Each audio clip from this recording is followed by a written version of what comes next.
Olá, internautas da Web TV CRA-RJ. Estamos com o Dr. Gilberto Ururaí, que é diretor médico da Med Rio Checkup, para conversar conosco no dia de hoje. Como vai, doutor Gilberto? Boa tarde, um prazer estar com vocês. Que bom. 2 livros publicados? 2 livros publicados. O primeiro, Como se tornar um bom estressado, em 97, e o segundo, em 2005, intitulado Cérebro Emocional, né, em que nós abordamos as ações do estresse do cotidiano no corpo do indivíduo. E como se tornar um bom estressado? De que maneira? Olha, são várias as maneiras. Primeiro vamos definir, para que o público entenda, o que é o estresse, como surge o estresse. Né? O estresse, toda vez que nós precisamos nos adequar a uma mudança, o nosso corpo reage e desenvolve a reação do estresse. As mudanças hoje, no nosso cotidiano, são permanentes, são constantes e numa velocidade muito grande. Então, o ser humano precisa se adaptar permanentemente. Essa adaptação, como falei, chama-se estresse. O que se passa no corpo do indivíduo diante do estresse do seu dia a dia? Nossas glândulas suprarrenais produzem 2 tipos de hormônios. A adrenalina numa ponta, que mexe com todo, influencia todo o nosso sistema cardiovascular. Taquicardias, aumento da pressão arterial, arritmias, enfim, de um modo geral.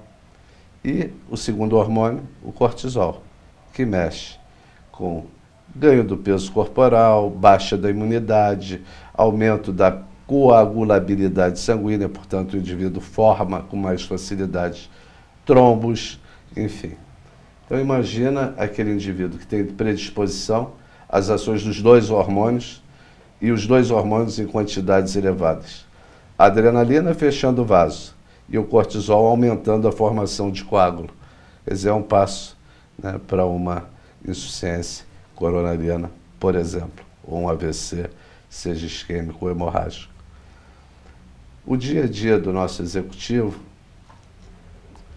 é um dia a dia em que ele mal gerencia a sua agenda. São indivíduos que moram no trabalho e dormem nos aviões. São indivíduos que não têm um hobby, não têm um lazer. Toda emoção, toda energia focada no trabalho. Então, são indivíduos que vivem cenários de vida, como todos nós, com muita cobrança. Estão inseridos num cenário de vida, por exemplo, cenário global, em que hoje o mundo vive mais uma crise no cenário econômico, a crise da Europa.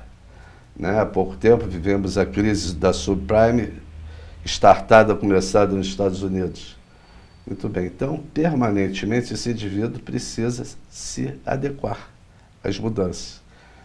No campo corporativo, você observa cada vez mais fazer mais por menos. Menos investimentos e mais resultados. Fusões, aquisições. Também no cenário global, aumento da miséria, do desemprego. Né? Depois vem o cenário corporativo, em que ele precisa, todo dia, matar um leão para sobreviver. Os impostos, cada vez agredindo mais as empresas, repito, fusões, aquisições, aposentadoria que se aproxima, enfim. No cenário pessoal, esse indivíduo pouco tempo tem para se adequar a um novo programa de informática, por exemplo, ou adquirir um novo idioma, aprender um novo idioma. Enfim, o mundo é global. A única barreira no mundo globalizado é a cultura. Então o indivíduo precisa aprender idioma para se comunicar. Também não tem tempo.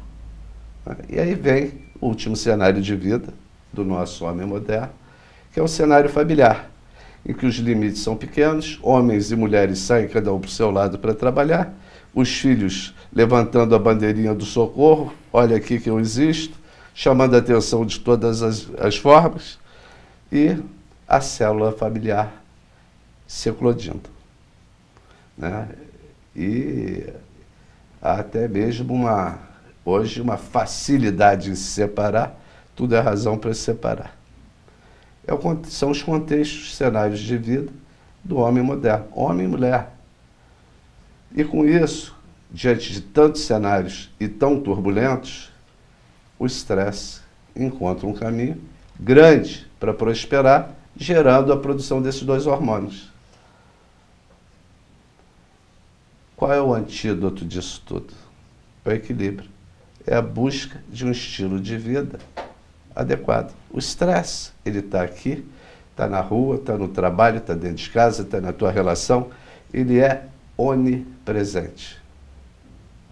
Ele é democrático, incide em todas as camadas da população. Ele é contagioso.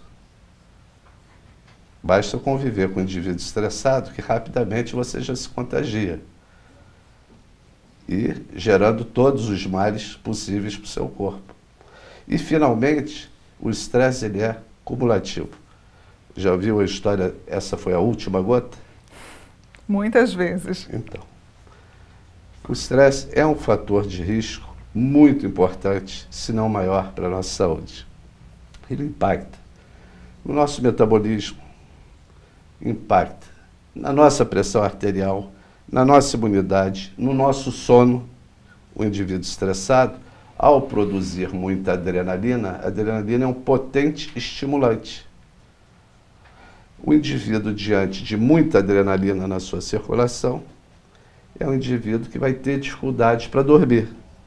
E o que acontece? Quando ele dorme mal, ele tem o sono estressado. E durante o sono, ele produz mais adrenalina e cortisol.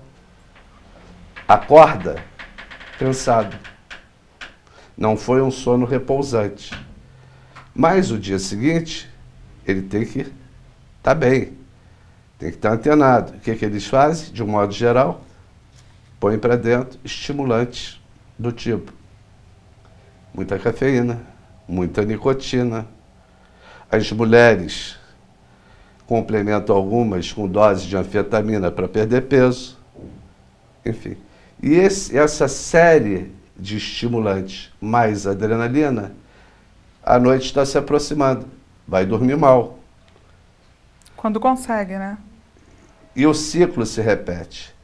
Alguns, para atenuar a ação da adrenalina, antes de ir embora para casa, param no bar com os amigos para o happy hour, que é uma dose de uísque ou de álcool para equilibrar o excesso de adrenalina produzida, para chegar em casa mais relaxado. Que também no longo prazo é maléfico.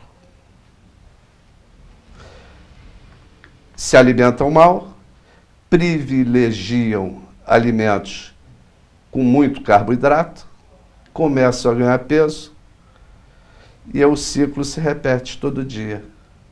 Dorme mal, acorda cansado, não faz atividade física, para se manter atento, ligado, produtivo, uso de estimulantes, e no dia seguinte tudo recomeça. Então, o resultado, as portas do corpo estão abertas para as mais diversas doenças, dependendo da individualidade de cada pessoa. Então nós podemos dizer que todos esses itens que o senhor falou são fatores de risco? O estresse é o principal fator de risco para a saúde do homem moderno, sem nenhuma dúvida. É claro que no campo feminino, por exemplo, a mulher hoje lida com dupla, tripla jornada de trabalho.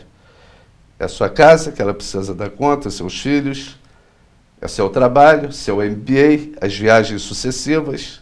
E como fica a saúde da mulher? Uma das ferramentas importantes para o indivíduo preservar e promover a sua saúde é o check-up médico. O check-up médico é um flash da saúde do indivíduo no momento que ele realiza os exames. A partir daí, o cliente volta à nossa clínica para discutir um programa de saúde, tendo como base aquele check-up que vai promover saúde. O que o homem moderno busca, de um modo geral, é a longevidade com autonomia. E isso é possível desde que ele tenha um estilo de vida adequado e que ele promova ações preventivas para a sua saúde.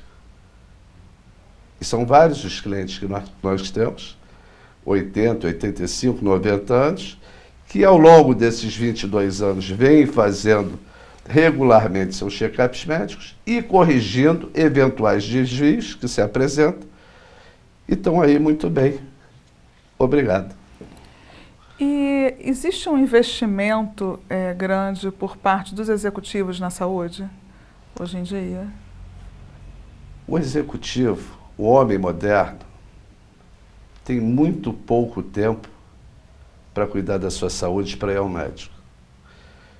O check-up médico, eu repito, é uma ferramenta ideal também para essa carência de tempo. É verdade que se ele não tiver um tempinho para acariciar seu corpo e sua alma, em algum momento ele vai parar. A natureza para o indivíduo. E dá oportunidade, eventualmente, para ele se recuperar. Para outras pessoas, nem oportunidade. Dá, porque acontecem situações fulminantes.